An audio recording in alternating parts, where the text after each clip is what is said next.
আমরা বাংলাদেশকে ন্যায় ইনসাফের বাংলাদেশ করতে চাই। অনেকে বলে এটার মডেল কি হবে, এটা কি ইরান হবে না আফগানিস্তান হবে না পাকিস্তান হবে? আমরা বলি না, এটা বাংলাদেশ হবে।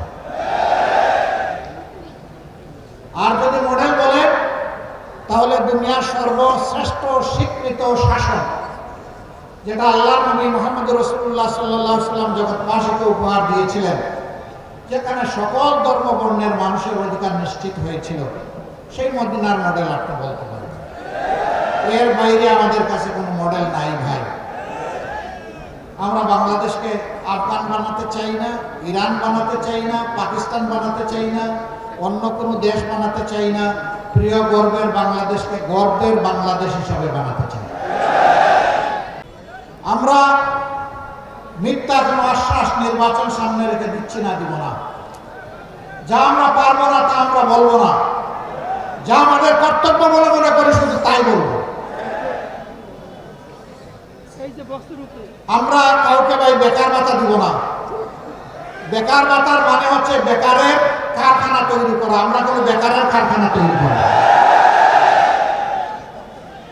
আমরা দেশের প্রত্যেকটি সক্ষম নারী পুরুষের হাতকে আমরা দক্ষ হাতে পরিণত করতে চাই।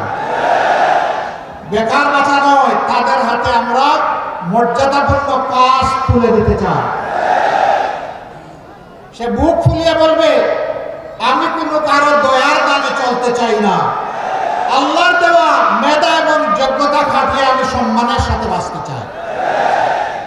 এইভাবে যখন প্রত্যেকটি নারী পুরুষ দক্ষ হয়ে উঠবে, আত্মবিশ্বাসী হয়ে উঠবে, সেই দিনই বিশ্বের বুকে মাথা উঁচু করে দাঁড়ানো একটা বাংলাদেশ গোটা বিশ্ব দেখতে পাবে ইনশাআল্লাহ। অনেকে বলে মা বোনদের কোনো স্পেস থাকবে, আপনারা যেখানে কাজ করবেন, দেশ চালাবেন। আচ্ছা, মা বোন নাই কার কার ঘরে একটু হাত তুলেন তো দেখি। ওরে বাবা, ঘরের ভিতরে চলতে পারেন তো সমাজে চলতে পারবেন না। ঘর আপনার চলে না নারী ছাড়া, সমাজও আপনার চলবে না নারী ছাড়া। নারীদের কিছু কর্মক্ষেত্র আছে, এটা আপনি পারবেন না, আমিও পারবো না। আমার মায়ের, আমার মেয়ের, আমার বোনের, আমার স্ত্রীর কিছু কিছু বিষয় আছে, এটা নারীদের জন্য ডেজিগনেটেড, এটা পুরুষের দ্বারা হবে না। সেই কাজ কে করবে? রাসূলুল্লাহ সাল্লাল্লাহু আলাইহি সাল্লামের জামানায় প্রত্যেকটি যুদ্ধে নারীরা অংশগ্রহণ করেছে। যুদ্ধের চাইতে কঠিন কোনো কাজ আছে? সেই কাজে যদি সম্মানের সাথে নারীরা দেশপ্রেম বুকে নিয়ে অংশগ্রহণ করতে পারেন, তাহলে দেশের প্রত্যেকটি সেক্টরে আমার মা বোনেরাও কাজ করবেন ইনশাআল্লাহ।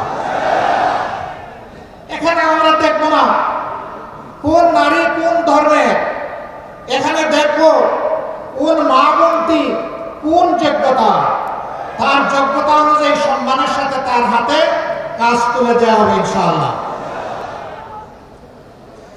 আমরা এখানে আমাদের প্রিয় দেশ এবং জাতিকে আর টুকরা টুকরা করতে চাই না, আর বিভক্ত করতে চাই না। আমরা সাম্যের এবং ঐক্যের আওয়াজ নিয়ে আপনাদের দুয়ারে এসেছি। আপনারা কি দেশকে বিভক্ত করতে চান? জাতিকে বিভক্ত করতে চান? চান না? তাহলে আমাদের ঐক্যের এই আহ্বানে আসুন, আপনারা সাড়া দিয়ে আমাদেরকে, আমাদের হাতকে আপনারা শক্তিশালী করুন। এই যে নদীগুলো, এগুলো আল্লাহর দান, বিশাল নিয়ামত, কিন্তু দশকের পর দশক এই নদীগুলোর উপরে অত্যাচার করা হয়েছে। এগুলাকে জীবন দিয়ে রাখা হয়নি, বাজেট বরাদ্দ হয়েছে, নদীর বালু উপরে উঠে নাই, টাকা পকেটে পেটে চলে গেছে।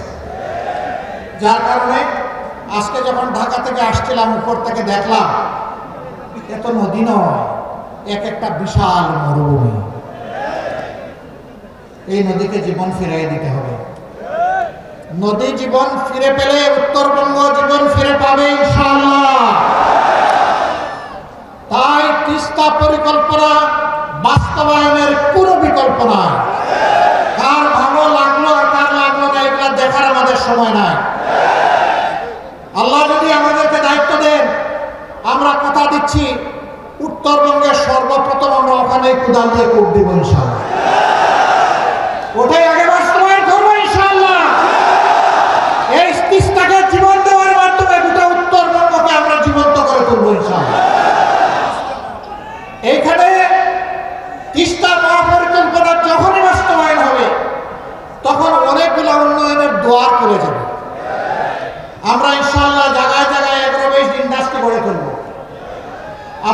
পণ্যের ন্যায্য মূল্য নিশ্চিত করা হবে, পণ্য সংরক্ষণের যথাযথ ব্যবস্থা করা হবে।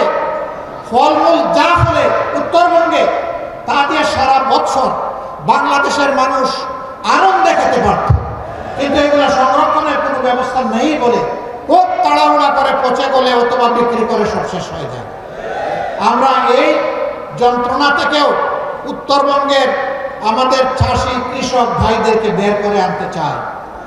এখনো মান্দাতার আমলের কৃষি ব্যবস্থা এখানে চলবে কেন? যুগ বহুদূর এগিয়ে গিয়েছে। আমরা আধুনিক প্রযুক্তি নির্ভর কৃষি শিল্পের বিপ্লব ঘটাবো ইনশাআল্লাহ।